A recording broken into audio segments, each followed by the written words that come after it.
Faltam poucos dias para fechar um ano que adoeci. E como em qualquer ciclo, existem os momentos difíceis. Me considero uma pessoa otimista. Eu tenho facilidade em destacar as coisas boas. Mas diante da doença grave e do quadro que eu estou, ser otimista tem me ajudado a crer que tudo vai melhorar, mas não tem feito o sofrimento sumir. Não estou aqui para fazer drama, nem me vitimizar. Até porque eu afirmo, em alto e bom som, que ter tido a doença autoimune foi a melhor coisa que aconteceu comigo, pois eu estive com Deus. Estar no Vale da Morte e voltar é uma grande oportunidade de rever a vida. Supervalorizar as coisas simples e viver a gratidão se tornam grandes verdades no dia a dia. Um exemplo bem simples é o ato de respirar. Eu fiquei meses respirando por máquinas, sem som na voz, em casa dormindo sentada, porque deitada faltava o ar.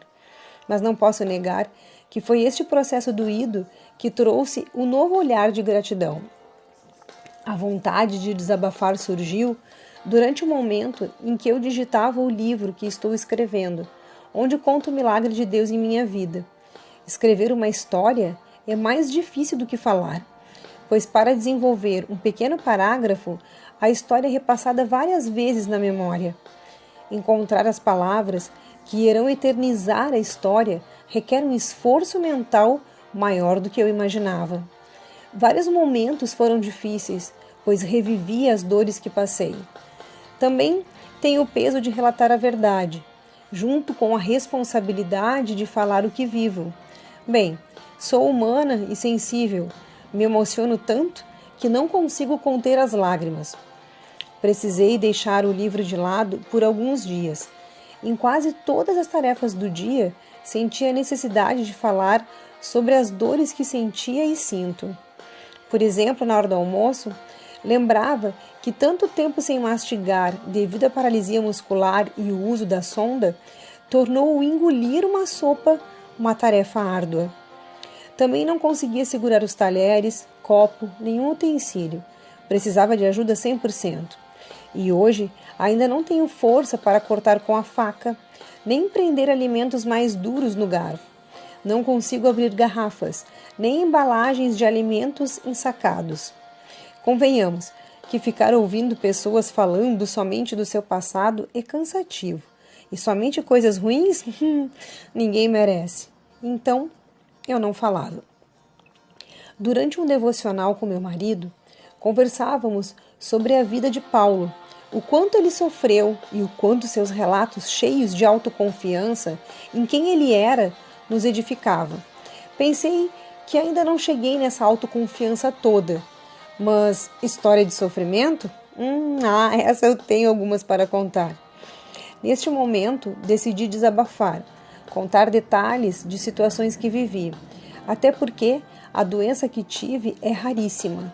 Não se encontrou na literatura médica um diagnóstico. Lembrei que logo ao conseguir usar o notebook sozinha, pesquisei sobre doença autoimune desconhecida que paralisou o corpo e não encontrei nada.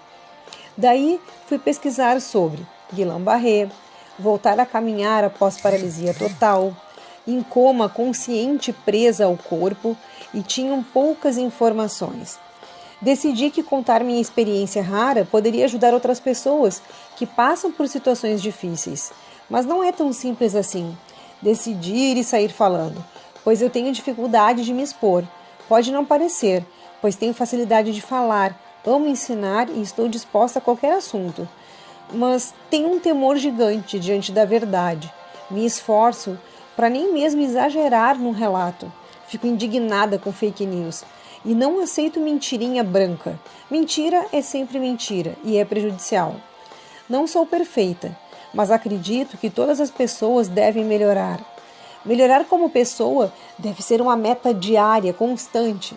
Meu desejo é incentivar, contribuir, colaborar para seguirmos numa evolução de nós mesmos. Te agradeço por você me acompanhar até aqui e aviso que outros desabafos virão. Que Deus nos ajude a seguir nossa missão.